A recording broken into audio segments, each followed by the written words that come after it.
CHICKEN. Use the code CHICKEN in the shop.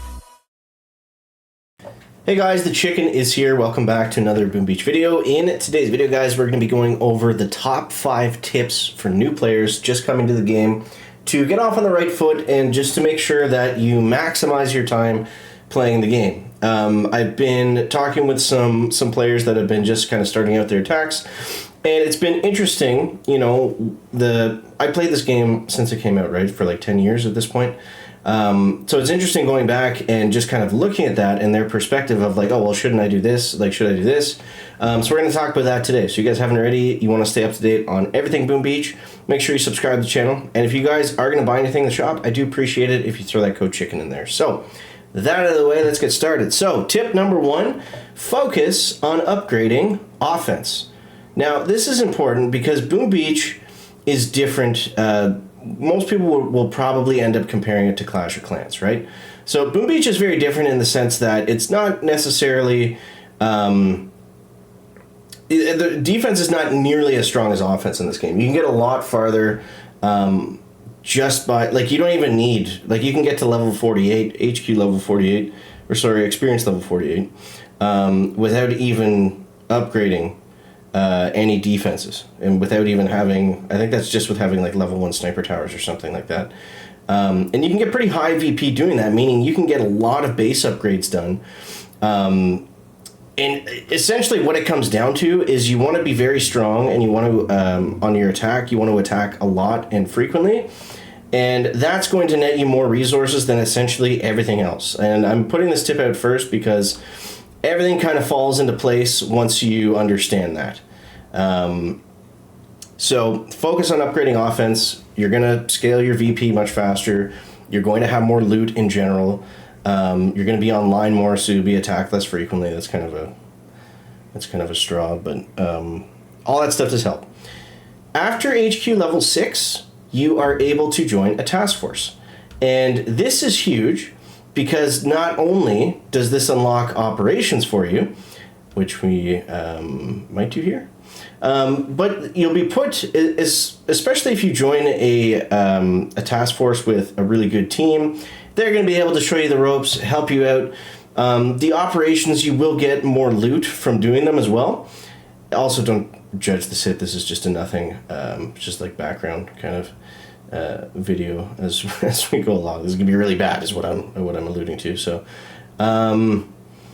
yeah. So you get extra loot from them. It's fun, and it's a good way of really learning and practicing the mechanics of this game. So, for example, once you start doing operation attacks, you're looking at your hits a lot closer, and you're gonna understand the way troops move better than if you were just attacking player bases. So it is a nice. It is a nice way, like as a training grounds almost kind of thing, just to understand the troops more, especially Zukas, get more comfortable with those kind of hits, and just overall, it'll just expand your skill of the game if you can learn how to do operation attacks and do them well. And yeah, there's more loot. It gives you more reasons to clear your map with the intel factor and all that stuff. I think we're gonna fizzle out here, but let's see. I can't believe that mortar didn't kill those bombers in one go. Okay, and I think the rockets will probably kill us, but at least we cleared out some of those defenses for the next guy. Yeah, so operations are definitely important, and that comes with joining a good task force and having them show you the ropes, and all that kind of stuff. So definitely don't sleep on doing operations. So that kind of goes into my next point, because operations, the one downside of being in a heavy operations task force is you're typically going to be required to boost a lot. And boosting is your statues. So you have statues in the game, and you can tailor them to your playstyle, your preference, whatever you like. And you can boost them all from the sculptor. And it's important, especially early on, that you are efficient with this stuff, because this is your kind of your lifeline at the very beginning. Especially with weaker troops, it's going to make things so much easier being able to boost your statues and clear your map kind of thing if you can do that a couple times a day. That's great. Ideally, when you're doing operations, see this one's got 14 hours left. A statue boost lasts about 3 hours, so doing that towards the very end of the operation, and then the next one starts to get both of them under the one boost, clear your map. That's ideally how you want to get things done. So, that is, it's important just to build it up at first before you start using it. Don't use it every time that you get it. And you want to primarily for your statues use offense. Again, this goes back to our first point that offense is just so much stronger than defense in this game. Having the ability to clear your map with ease is going to make it way more fun and enjoyable and keep you coming back, opposed to relying on defense, which isn't even really a thing because you can't even get that much defense at a low level to even stop people. Players will always be able to take your base down.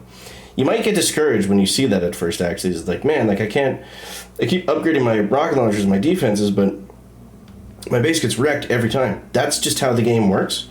So don't go into it thinking that you're going to stop people, because you are not going to be able to slow players down. You can certainly put defenses and there's stuff you can do within that, especially running a damage amp or a couple prototypes in general, just to generate diamonds and intel from defenses, just like this. Hey, we got a full defend. That's kind of cool.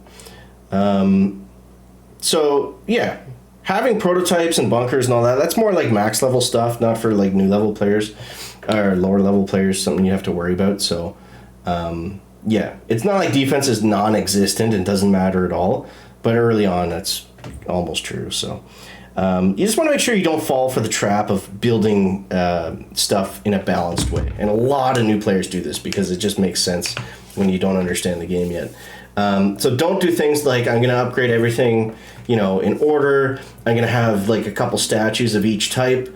You see a lot of brand new players will do that. They'll have a little green, a little blue, a little red, a little purple. And it's just not an efficient way of doing it. You're mostly just wasting good statue space by doing that, especially with green statues. They're not going to net you any benefit. A green statue in one day might, if it's boosted, it might get you the loot of one attack, one base takedown. So it doesn't really make sense to do things like that. So definitely try to stay away from the trap of balancing your base. And lastly, guys, you want to make sure that you're taking advantage of all the special events. So things like the Mega Crab operations, which we talked about, and warship bonuses. So although we're talking about the main base here, Mega Crab is huge. Mega Crab comes every month. Tons of loot you can get from it. Make sure you're always, at least pushing to stage 30 or something like that. Whoops. I didn't mean to do that. Sorry, I clicked on that ad. The last thing anyone wants to see is more King Shot right now. My God, that game is everywhere. But yeah, Mega Crab, get to at least stage 30. Operations, do them daily with your team. Warship bonuses. At the end of each warship season, you receive either power powder, diamonds, and trader tickets as rewards, depending on the rank that you finish.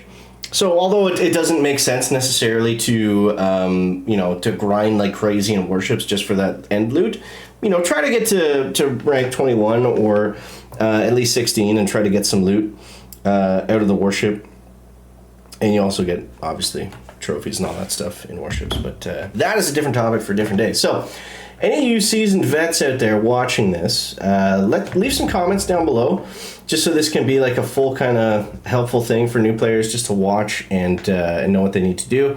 There's lots more good tips and tricks. I'm sure you guys will know some that I don't know as well. So leave those down below for everybody. Appreciate you guys. Thank you for watching, and we'll catch you next one. Check it out. Back.